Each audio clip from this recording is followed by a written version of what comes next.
Hammaga assalomu alaykum aziz Sportshunos YouTube kanali a'zolari, obunachilar. Iltimos videoga like bosib qo'yinglar. Fikrlaringizni keyin yozsanglar ham bo'ladi.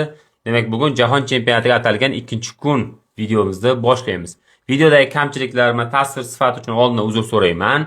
Bu bizning ikkinchi ko'rsatuvimiz, lekin shunda ham o'zim shaxsiy fikrlarimni va tahlillarimni berib boraman. Bu yerda sizlar qanaqa chiroyli gollar yoki qanaqadir bir o'ta sifatli kadrlarni emas, asosan fikrga e'tibor berasizlar degan umiddaman. Demak, ikkinchi kun nimalar sodir bo'ldi? Birinchi navbatda bir tiyinga qimmat o'yinlarga to'xtaladigan bo'lsak.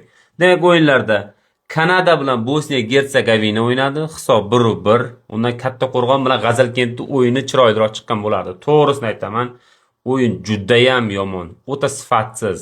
Na texnik tomondan, na fizik tomondan, na bir kombinatsion tomondan. 3 tadan ortiq pas deyarli aniq emas. O'yinni ko'rdim, juda ochig'ini aytadigan bo'lsa, Bosniyaga muxlislik qilgandim. Qanday simpatiyam bor. U yerda Arsenalning sobiq o'yinchisi Sead Kalashinas o'ynaydi. Dreko bor qolaversa.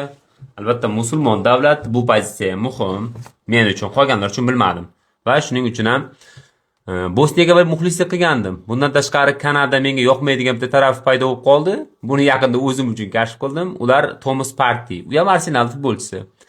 Jinsiy zo'ravonlikda, diqqat qiling, jinsiy zo'ravonlikda ayblanganligi uchun kirgazilmadi. Ular endi pedofillarni o'zlariga hukmron qilib qo'yishadi, ularni bemalol muloqot qilishadi, lekin ayblanayotganlarni kirgazishmaydi. Endi nima uchun Thomas Partey yerda aybsizmi deb deyishlari mumkin. Endi u yerda Yevropa boshqacharoqda, bilasizlar-ku, pulli dogovor bo'lgan bo'lishi mumkin, qanaqadir yoqmay qo'ygan bo'lsa ham, keyin shantaj qilgan bo'lishi ham mumkin. Endi bilmaymiz. Avvalambor Thomas Partey ajoyib futbolchi. Endi ikkinchi o'yinga to'xtalamiz. Ikkinchi o'yinda Amerika Qo'shma Shtatlari hamda Paragvay o'ynadi. Yana Arsenal. Qaranglar-da, bu bemalol ikkinchi kunni bu Arsenal kuni deb bag'ishlasak bo'lar ekan. Arsenal o'yinchilari yana bo'lib ham turib sobiq. Demak, Bosniyada sobiq Arsenal o'yinchisi Sead Kalashinas o'ynadi. Bundan tashqari Kanada sobiq Arsenal futbolchisi Thomas Parteyni kirgizmadi va uchinchisida ham sobiq Arsenal futbolchisi Florian Balogun o'yin masalasini hal qildi. 3-1. Lekin AQShga unaqa darajada ishonib o'rmayman. To'g'risini aytadigan bo'lsak, bu hisob ham AQShda kuchli ekanligidan dalolat bermaydi. Haqiqiy o'yinlar endi boshlanadi. Mana shu videoni ko'rib bo'lganlaringdan keyin ertaga soat 3:00 da Braziliya Marokash o'ynaydi. Haqiqiy Braziliya bilan Afrikaning Braziliyasi kuch sinashadi. Bu o'yinni hech qachon o'tkazib yubormayman. O'zim ham soat 3 da turib bo'lsa ham bu o'yinni ko'raman. Chunki o'yin ko'p ekan, hammasini ko'rishga ulguraman, bilmayman. Endi umuman olganda jahon chempionati men juda ko'p tanqid qildim. Hozir ham tanqid qilaman. Bir tiyinga qimmat tashkiliy masalalar juda ham yomon. Mana Realning tuyoqqush futbolchisi bor, Toni Kroos degan.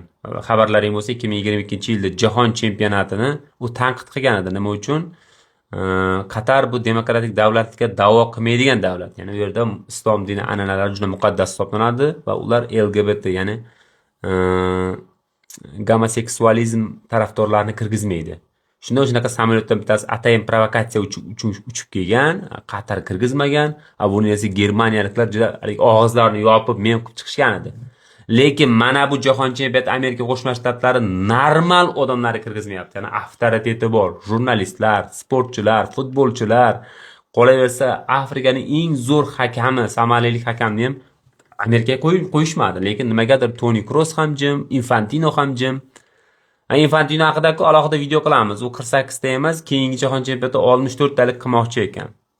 Shunchaki soqqaga o'tirib qolishdi. To'g'risini aytaman. Soqqa. Buni qayerdan bilayapman? Mana bu jahon chempionatida cooling breakmi? Suv ichadigan vaqt e'lon qilishdi. Nima uchun buni qilishgan? Chunki Amerika futbolida, basketbolda ham mana shunaqa vaqtlar, tayminglar qo'yiladi, orasiga reklama tiqiladi. O'sha stadionda o'tirgan 200 ming odam, 100 ming odam, 50 ming odam televizorlarda reklama tomosha qilishadi. Atayin mana shuni qilib berishgan. U mana shu vaqtda o'zida ham reklamani sop faqat soqqa qilish bo'lib qoldi. Futbolni ustidan kulish. Shuning uchun men doim aytib kelaman, eng yaxshi jahon chempionati 2022-yilda tugadi. Boshqa bo'lmaydi. Bunday tashkilotchilik ham bunday holatda. Lekin shunda ham ko'ramiz, chunki bu jahon chempionati biz uchun qadrli, chunki O'zbekiston qatnashyapti. Sizlarga rahmat. Mana shu Braziliya Marokash o'yinini ko'ringlar. Qolganini ham vaqtlarini topsanglar ko'ringlar, o'z vaqt muammo. Lekin videoga like bosib, bizni qo'llab-quvvatlashda davom etinglar. Barchaga rahmat. Sizlarga omad.